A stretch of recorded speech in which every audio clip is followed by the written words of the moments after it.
आगरा में 8 वर्षीय मासूम बच्ची की हत्या का दिल दहला देने वाला मामला सामने आया है। घर के बाहर खेलते वक्त लापता हुई लड़की की लाश 24 घंटे बाद उसी घर में रहने वाले किराएदार के कमरे से मिली। बताया जा रहा है कि बच्ची मंगलवार से लापता थी। अचानक बच्ची के गायब होने के बाद लोगों ने बच्ची को खोजना शुरू किया, लेकिन बच्ची का कोई सुराग नहीं लगा तो परिवार पहुंचा पुलिस के पास। पुलिस भी मासूम को खोजने में जुट गई। पुलिस की कई टीमें बच्ची को ढूंढ रही थी।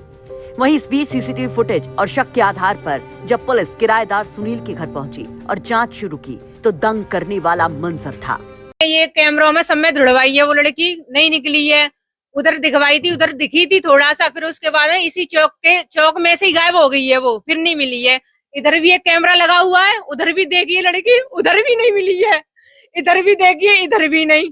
मतलब यही चौक खा गया है, ये समझ लो। पुलिस पे वो करी थी, कंफर्म किया था, तो उसने बोला था कि ढूंढ रहे हैं, देख रहे हैं। और दोपहर को भी उससे ये बोला था हमने कि ढूंढो, वो करे ढूंढ रहे हैं, पर कोई रीजन निकल के नहीं आया बिल्कुल भी कि लड़की कहाँ है कहाँ नहीं है बिल्कुल। अब सारे घरों में ढूंढा था उसको, हमारे भी घर में देखा था, सारी गोबर चौकी में देखा था। फिर वो पुलिस चली गई, जाने के बाद फिर दूसरी पुलिस आई है, तो आते ही वो ताला टूटा था या तोड़ा था, तो पहले ही पुलिस ने बोला था दोपहर को कि लड़की मिल जाएगी, शाम तक मिल जाएगी। तब उनको पता था, तब क्यों नहीं बताया था उन्होंने? कैसे हालत में मिली? उसके टुकड़े मिले थे, उस आटे के कनस्तर में थे, उसमें खोल के नहीं दिखाया, उसमें लड़की थी अंदर, ऊपर से आटा डाल दिया था। ऊपर उसी के कमरे में मिली है, किराएदार के में। और उसका नाम वो है, सुनील है उसका नाम। काम करता था, पेस्टिंग का काम करता था, या इनके यहाँ पे भी करता था, वहाँ पे भी करता था। इनके बड़ा भाई है उनके में। वो रह रहा था, 1 साल से रह रहा था, 1 साल से रह रहा है ना, 1 साल से रह रहा है, दूसरी लग गई है उसको। बताया जा रहा है कि दिनेश यहाँ पर 2 साल से रह रहा था।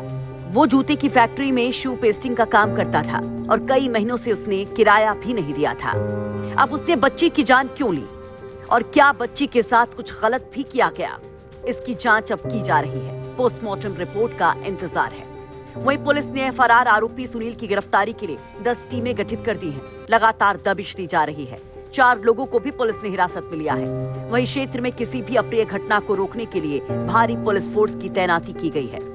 लेकिन जो कोई भी इस जघन्य अपराध के बारे में सुन रहा है, कांप जा रहा है कि आखिर कैसे कोई इस तरह से दरिंदा बन सकता है। पुलिस लोगों से अपील कर रही है कि धैर्य रखें। जल्द ही आरोपी को गिरफ्तार कर सबसे सख्त सजा दी जाएगी। देखिए, कल शाम को करीब 9 बजे लोकल थाना ताजगंज पे एक सूचना प्राप्त हुई थी, जिसमें एक व्यक्ति के द्वारा बताया गया कि एक 8 वर्षीय बच्ची अपने घर से शाम को 4 बजे निकली थी और उसके बाद फिर उसके कोई वेयरअबाउट्स पता नहीं लग पा रहे हैं। तत्काल स्थानीय पुलिस मौके पर पहुंची और मौके पर पहुंचने के बाद कल रात में ही एक 363 में एक मुकदमा पंजीकृत कर लिया गया था।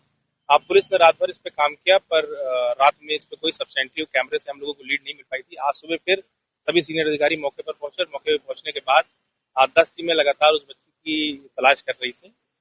तलाश के क्रम में काफी सारे संदिग्ध लोग भी मिले, जिनसे लगा कि ये बच्ची इनके साथ जा सकती है और ये उसके जानने वाले हो सकते हैं। उन सबसे लगातार पूछताछ चल रही थी। बच्ची को भी हम लोग तलाश कर रहे थे और रात में 8 बजे के आसपास उसी घर से पहली फ्लोर से, जहाँ पर उनका किराएदार जिसका नाम सुनील है, उसके कमरे से उस बच्ची का शव बरामद हुआ है।